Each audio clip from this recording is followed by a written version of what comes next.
Hello everyone, welcome to Aarti Jain classes. I hope you all are fine and safe, staying at home. अपना ध्यान रख रहे हैं, आप अपनी मेंटल हेल्थ का ध्यान रख रहे हैं, लॉकडाउन 4 एंजॉय कर रहे हैं, शायद नहीं भी कर रहे हो. So yes, it's been a long time. मैं लास्ट वीडियो अपनी फेसबुक की डील लेके आई थी, फेसबुक और रिलायंस की डील लेके आई थी. उसके बाद हमारा जो फेमा का टॉपिक है वो थोड़ा सा होल्ड पे चला गया था. इट्स बीन अ मंथ की जब से मैंने अपनी कोई भी फेमा की वीडियो अपलोड नहीं की है. And I have received so many messages from all of you कि मैम आप वीडियो कब अपलोड करने वाले हो, आप अपलोड नहीं कर रहे हो. So I am really very very sorry for that. So yes, finally the video is hair.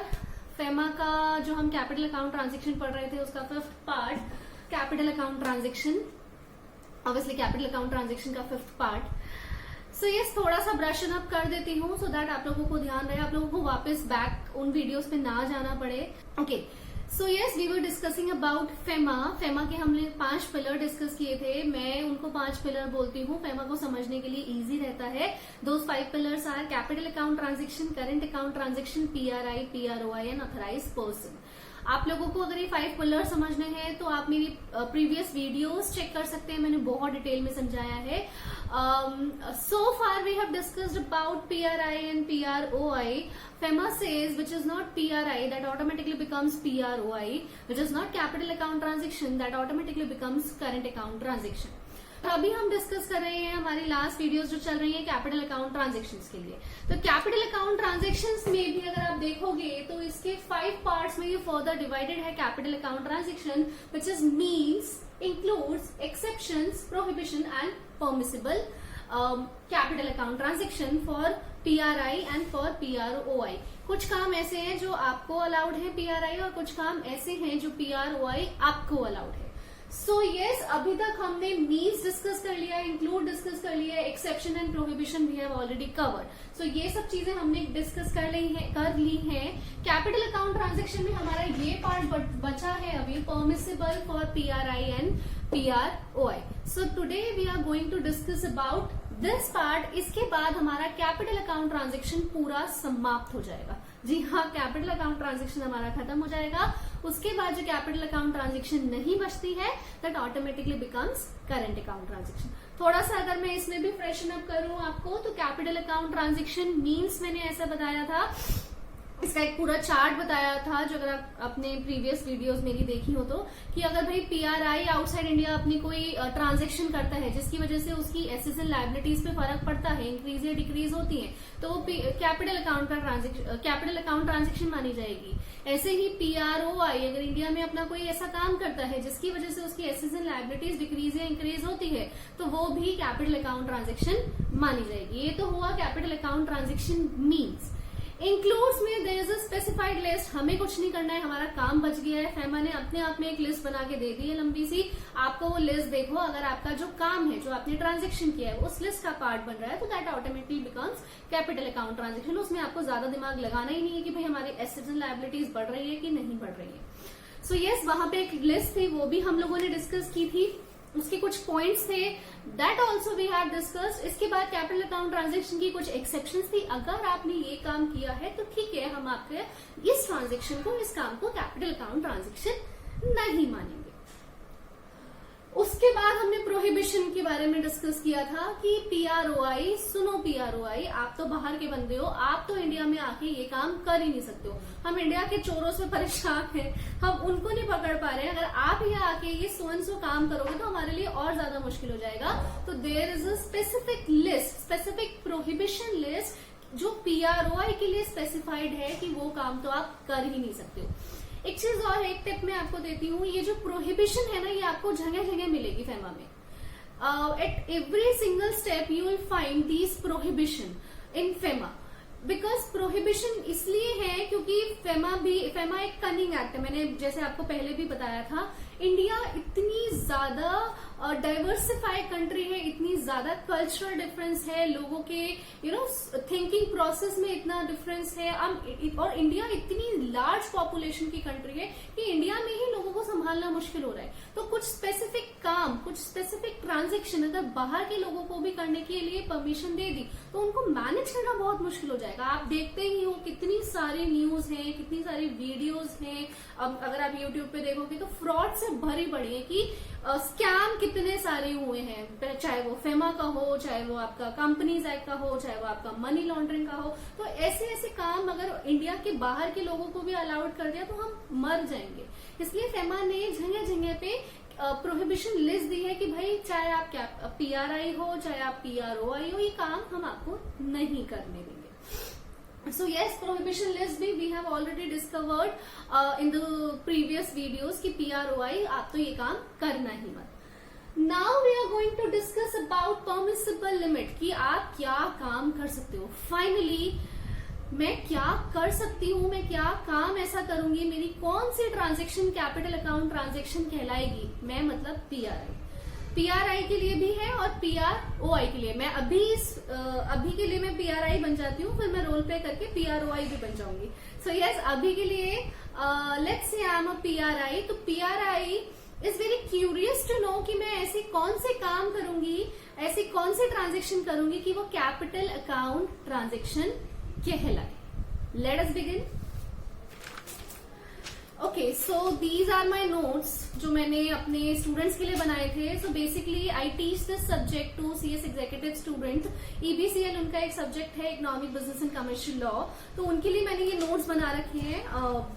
So yes, they have these notes. और आप लोगों के पास आई नो नहीं है तो मैं कोशिश करती हूँ कि आप लोगों के लिए जो नोट्स नहीं भी है तो उसको समराइज फॉर्म में लिख दूं, सो दैट आपको थोड़ा बहुत बेसिक अंडरस्टैंडिंग हो जाए। बाकी अगर आप ऑब्वियसली आप मेरे से पढ़ रहे हैं, आपने मेरी क्लासेस परचेज की हैं, live classes, because I do not believe in pen drive और गूगल ड्राइव क्लासेस, बिकॉज वो एक बार रिकॉर्ड होने के बाद टीचर्स क्या है वही चलाते रहते हैं। I mean no offense to other teachers, but yes, this is what I have observed. So yes, I always take live classes so that students को जो जनरल जो अभी जैसे फेसबुक रिलायंस की डील है इनके बारे में मैं आपको बता पाऊँ कि एग्जैक्टली हाँ ये कहीं ना कहीं फेमा का पार्ट है, FDI का पार्ट है और आपके पेपर में पूछा भी जा सकता है।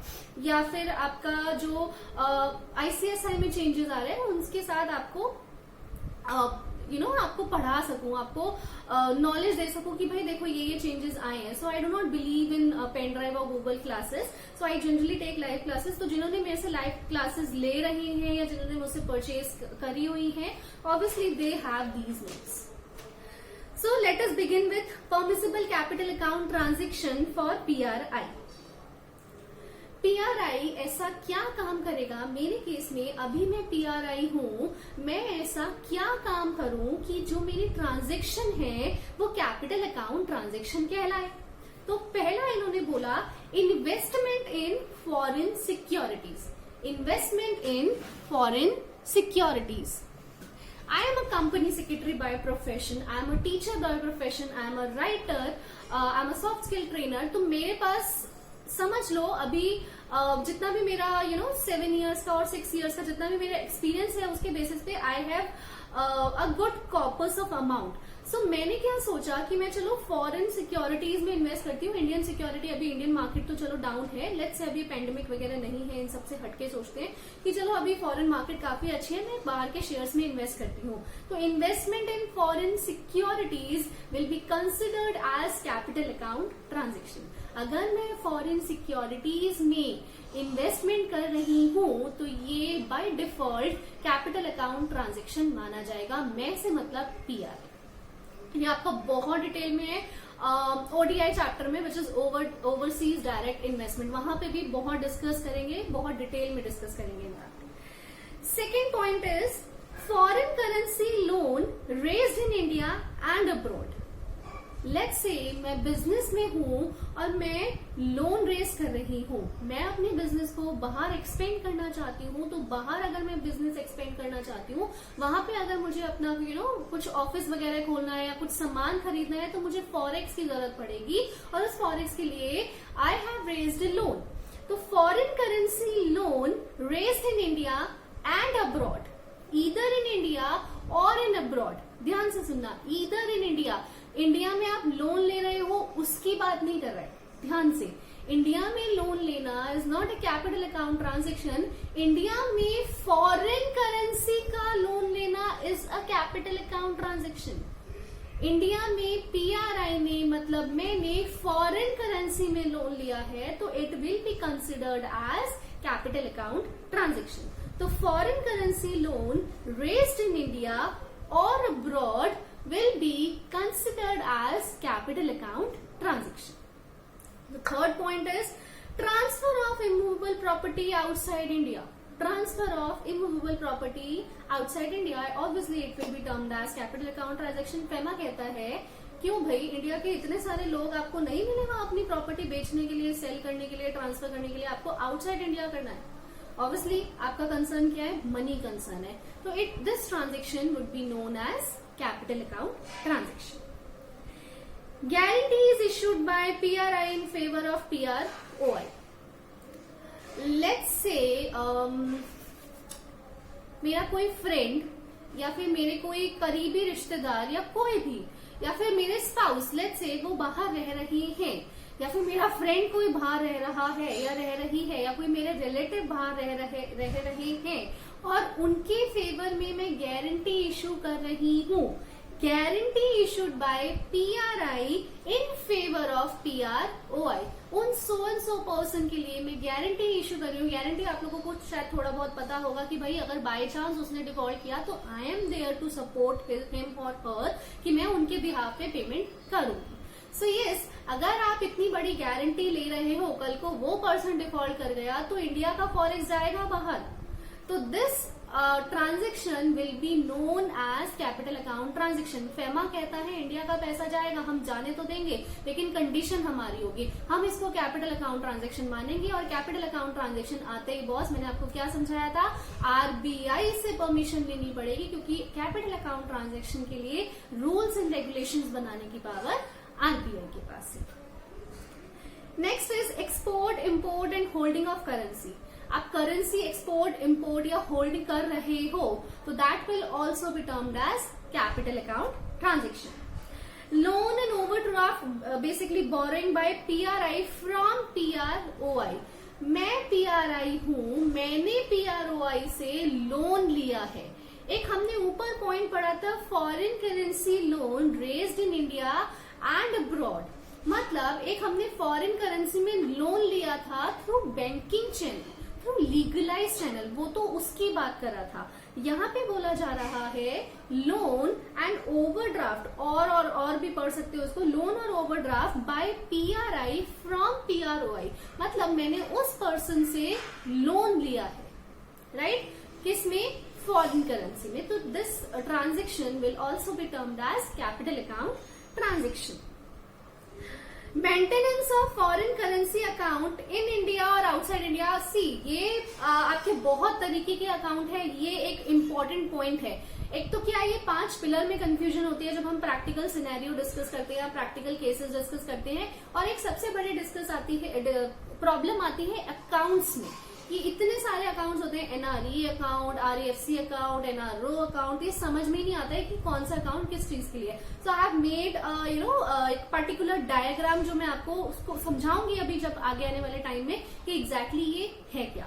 तो अभी के लिए आप सिर्फ इसको यस आई वुड से आप इसको अभी के लिए रट लीजिए। जब ये अकाउंट वाला पोर्शन आएगा तो मैं आपको बहुत डिटेल में बताऊंगी और उसके बाद हम वापस इस पॉइंट पे आएंगे जो मैं आपको याद भी कराऊंगी। देखो मैंने ये बोला था कि अभी आप रट ले। So this is maintenance of foreign currency account in India or outside India. Remittance outside India of capital assets of PRI. Remittance outside India मतलब remittance, ध्यान से सुनना, remittance outside India of capital asset of PRI.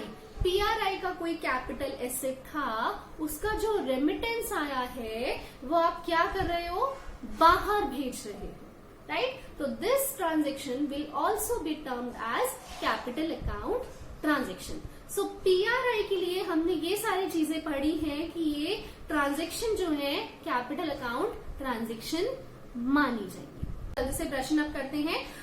Investment in foreign securities, मैं कोई foreign security में invest करती हूँ, foreign currency loan raise करती हूँ, इमूवेबल प्रॉपर्टी बाहर किसी को ट्रांसफर करती हूँ, किसी के फेवर में गारंटी इश्यू करती हूँ, एक्सपोर्ट इंपोर्ट करती हूँ करेंसी का, लोन या ओवरड्राफ्ट फ्रॉम PROI लेती हूँ, maintenance of foreign currency account और रेमिटेंस आउटसाइड इंडिया, मतलब जो मेरे कैपिटल एसेट जो यहाँ पर है उससे जो पैसा आया है मैं उस पैसे को बाहर रेमिट कर रही हूँ, तो that transaction will also be known as capital account transaction.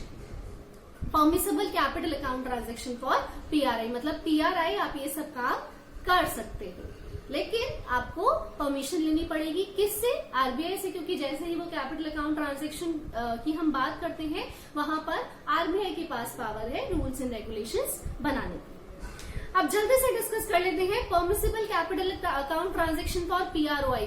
बाहर के बंदे, मैंने बोला था मैं रोल प्ले करूंगी, अभी तक मैं PRI थी, let's say I am a foreign person, मैं अपना एक्सेंट तो ऑब्वियसली नहीं चेंज कर सकती हूँ, but yes let's say I am a PROI now, मैं अपना नाम चेंज कर देती हूँ,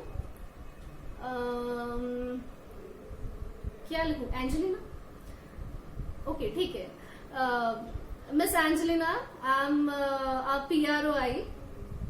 सो मैं माइक्रोसॉफ्ट में काम कर रही थी, माइक्रोसॉफ्ट वाले ने मुझे यहाँ पे शिफ्ट कर दिया है, so I am Angelina, let's say I am a PROI। Investment in Indian security by PROI in Indian entities. Investment in Indian securities by PROI in Indian entities. Again उल्टा है, पहले PRI इन्वेस्टमेंट कर रहा था बाहर, अब PROI यहाँ की कंपनी में इन्वेस्टमेंट कर रहा है, तो this will be termed as capital account transaction, permissible capital account transaction, वो ये काम कर सकता है। Investment in firm proprietorship in India by PROI चाहे तो इन्वेस्टमेंट कर ही सकते हो, ऑब्वियसली आप FDI देखते ही हो, और आगे आने वाले टाइम में हम इसको बहुत डिटेल में डिस्कस भी करने वाले हैं। इसको मैं थोड़ा सा फास्ट ले रही हूँ बिकॉज ये सारे पॉइंट अभी आगे आपके आएंगे FDI, और स्पेसिफिकली तो FDI के चैप्टर में आएंगे क्योंकि PROI यहाँ पे इन्वेस्टमेंट कर रहा है, बहुत डिटेल में डिस्कस करेंगे। Acquisition and transfer of immovable property in India, again जो हमने ऊपर पॉइंट पढ़े थे ना PRI के लिए, आप देखोगे उल्टा है, पहले हम यहाँ से वहां इन्वेस्टमेंट कर रहे थे, अब वो लोग यहाँ पे आके इन्वेस्टमेंट कर रहे हैं, इंडियन सिक्योरिटीज में इन्वेस्टमेंट कर रहे हैं, या फिर किसी पार्टनरशिप में। वो बोलते हैं ना आपको कि भाई हमें फंडिंग मिल गई, स्टार्टअप में आपने सुना होगा, एंटरप्रेन्योर्स बहुत बोलते हैं कि we have finally got the fundings. तो अगर PROI किसी में इन्वेस्ट कर रहा है, बी पार्टनरशिप फर्म, कंपनी, तो इसमें भी वो कर सकता है, that transaction will also be known as permissible capital account transaction. Next is guarantee by PROI in favour of PRI। अब मैं बीइंग अ PROI, माइंडेड, मैं बीइंग अ PROI किसी PRI के लिए गारंटी दे रही हूँ, अगर PRI वो अमाउंट नहीं दे पाता है तो मैं दूंगी। So again, this is a permissible capital account transfer. It is outward of capital asset in India of PROI. मतलब कोई PROI था जिसका कैपिटल एसेट इंडिया में था, उसको बेच के वापस लेके जा रहा है अपना अमाउंट, तो that is also permissible capital account transaction. अब कैपिटल अकाउंट ट्रांजेक्शन है तो अगेन रूल बनाने की पावर, रूल्स एंड रेगुलेशन बनाने की पावर किसके पास है? RBI के पास है, और आपको परमिशन किसकी लेनी पड़ेगी? ऑफ कोर्स RBI की लेनी पड़ेगी। सो ये बात हुई all about capital account transaction. अब इन ट्रांजेक्शन में जो चीजें नहीं है, that automatically becomes current account transactions, and current account transaction are generally less severe in nature. अगर आपने देखा हो यहाँ पे कहीं भी बात नहीं की गई, अगर आप लेट्स से लैपटॉप परचेज करते हो तो that will be termed as capital account transaction. तो ये इम्प्लाइड है कि ये कैपिटल अकाउंट ट्रांजेक्शन की ना तो इंक्लूड वाली लिस्ट में थी ना मीन्स में है, बिकॉज अगर आप एक लैपटॉप मंगा रहे हो, लेट्स से मैं एक एप्पल का फोन बाहर से मंगा रही हूँ, तो this is not this transaction is not going to increase or decrease my assets or liabilities. अगर मैं प्रॉपर्टी खरीद रही हूँ तो वो मेरी एसेट्स और लायबिलिटीज पे इफेक्ट करेगा, ये तो मेरे रोज खर्चे हैं, राइट? जो हाँ मैं अब देखो इसमें कैपिटल अकाउंट ट्रांजेक्शन में हम लोग 5 चीजें डिस्कस कर चुके हैं। मीन्स मतलब एसेट्स एंड लायबिलिटीज वाली चीज, इंक्लूड मतलब एक लिस्ट दे रखी है फैमा ने, वो हमें बाय हार्ट करनी है, रट्टा लगाना है, अगर वो लिस्ट में चीजें आ रही है तो हमें एसेट्स एंड लायबिलिटीज देखना ही नहीं है। एंड देन एक्सेप्शंस की, हाँ इसकी क्या कुछ एक्सेप्शंस है, क्या ये किसी चीज में छूट देता है? तो हाँ बिल्कुल देता है। प्रोहिबिशन की, भाई PROI तुम तो ये घुसना ही मत, तुम तो ये काम करना ही मत, तुम तो इंडिया में ये काम तो एटलीस्ट मत ही करना। Permissible for PRI and PROI, ये भी हमने डिस्कस किया है, बहुत छोटे छोटे पॉइंट्स हैं, एक्चुअली वो बहुत वैलिड और लॉजिकल पॉइंट है। अगर हम इनको कैपिटल अकाउंट ट्रांजेक्शन का पार्ट नहीं मानेंगे, अगर इनके लिए इन जैसे ट्रांजेक्शंस के लिए आप RBI की परमिशन नहीं लेते तो ऑब्वियसली ये थोड़ा सा गलत हो जाएगा, फिर फेमा के आने का पर्पस ही नहीं है। So yes, this is all about capital account transaction. Current account transaction generally less severe in nature होता है, जैसे कि मैं अपने आप को बार बार रिपीट कर रही हूँ। करंट अकाउंट ट्रांजेक्शन में जो रूल्स एंड रेगुलेशंस बनाने की पावर होती है वो जनरली सीजी के पास होती है in consultation with RBI. In consultation with RBI minded, आपको कंसल्ट तो करना ही पड़ेगा आरबीआई से, और generally these are free in nature. Free in nature मतलब आपको एज सच कुछ प्रायर परमिशन लेने की जरूरत नहीं है। फ्री इन नेचर का मतलब प्रायर परमिशन एज सच लेने की जरूरत नहीं है, आप ये काम कर सकते हैं and then you can give intimation, right. लेकिन हाँ, जैसे मैंने आपको अभी बोला थोड़ी देर पहले कि फेमा एक ऐसा एक्ट है जहां पर आपको मिनट मिनट पे और हर स्टेप पे में भी प्रोहिबिशन मिल सकती है, बिकॉज फेमा बोलता है कि भाई अगर हम लोगों को, बाहर के लोगों को ऐसे आने देंगे या इंडियन सिटीजन्स को भी कुछ काम करने की परमिशन दे देंगे तो गलत हो जाएगा। वैसे ही इतने फ्रॉड हो रहे हैं, हम नहीं पकड़ पा रहे हैं और इन लोगों को अलाउड कर दे तो हम तो बिल्कुल ही मर जाएंगे। सो यस, यहाँ आपको करंट अकाउंट ट्रांजेक्शन में भी प्रोहिबिशन लिस्ट तो मिलेगी ही मिलेगी। So okay, thank you so much for the day. We have discussed 3 pillars as of now: PRI, PROI, capital account transaction. We'll discuss current account transaction in the next class. Till then, please take care of yourself.